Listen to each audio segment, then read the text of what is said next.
கர்த்தருடைய பரிசுத்த நாமத்திற்கு மகிமை உண்டாவதாக.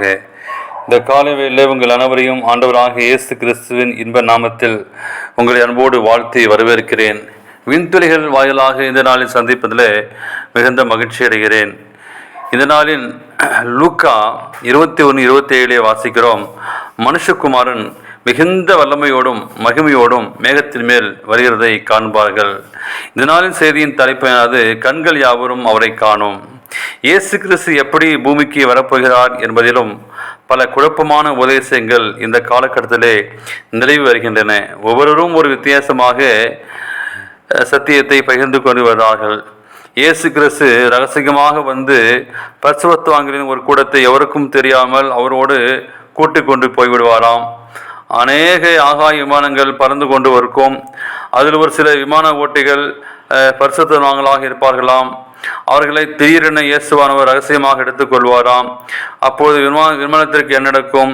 அதை ஓட்ட ஆளில்லாமல் விழுந்து நொறுங்கி விடுவார்களாம். இப்படியே பேருந்து, புகவேண்டி வாகனங்கள் ஆகியவற்றிலும் நடக்குமாம். அன்றைய தினம் அங்கும் இங்கும் மனிதர்கள் காணாமல் போய்விடுவார்களாம். எங்கும் சர்வ குழப்பமும் விபத்தும் நடக்குமாம். இக்கற்பனை கதை கேட்பதற்கு சுவாரஸ்யமாக இருக்கிறது. ஆனால் வேதாகமத்தில் இல்லை. அப்படி என்றால் வேதாகமம் இயேசு கிறிஸ்துவின் வருகை குறித்து சொல்வது என்ன?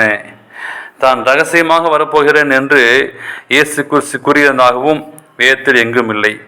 ஆகையால் அதோ வனாந்திரத்தில் இருக்கிறார் என்று சொல்லுறனால் புறப்படாதிருங்கள். இதோ அறை வீட்டுக்குள் இருக்கிறார் என்று சொல்லுறனால் நம்பாதிருங்கள். மின்னல் கிழக்கிலிருந்து தோன்றி மேற்கு வரைக்கும் பிரகாசிக்கிறது போல மனுஷகுமாரிய வருகையும் இருக்கும். மத்திய 24:26-27 வாசிக்கிறோம். அதாவது எல்லோரும் பார்க்கும்படியாக பிரத்யட்சயமாக இருக்கும் இயேசு கிறிஸ்து எடுத்துக்கொள்ளப்படுகையில் அவரோடு இருந்த சீஷர்கள் வானத்தை அண்ணாந்து பார்த்து கொண்டிருந்தார்கள்.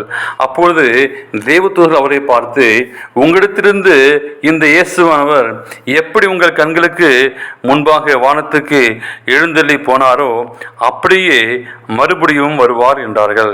அப்போஸ்தலர் 1:11. கண்கள் காண எழுந்தள்ளி போன இயேசுவானவர் கண்கள் காணத்தான் திரும்பி வருவார். ரகசியமாக வருவதாக எங்கும் குறிப்பிடப்படவில்லை. இதோ மேகங்களோடே வருகிறார், கண்கள் யாவும் அவரை காணும். வெளிப்படுத்தல் 1:7 வாசிக்கிறோம். எனவே இதோ கிறிஸ்து இங்கே இருக்கிறார், அதோ அங்கே இருக்கிறார் என்று எவனாகிலும் சொன்னால் நம்பாதீர்கள். மத்திய 24:23 இயேசுவானவர் பிரத்யட்சமாக எல்லா கண்களும் பார்க்கும்படியாக வருவார். ஆயத்தமாக இருக்கிறவர்கள் அவரோடு ஆகாயத்தில் எடுத்துக்கொள்ளப்படுவார்கள். இதை கேட்கிற அன்பான விசுவாச பிள்ளைகளே, நீங்கள் நானும் ஆயத்தமாக இருக்கிறோமா? அப்படி இல்லை என்றால் இன்றே நாம் ஒப்புக் கொடுப்போம். தேவனை காண ஆயத்தமாகுவோம். தேவன் தாமே உங்களை ஆசீர்வதிப்பாராக. ஆமேன்.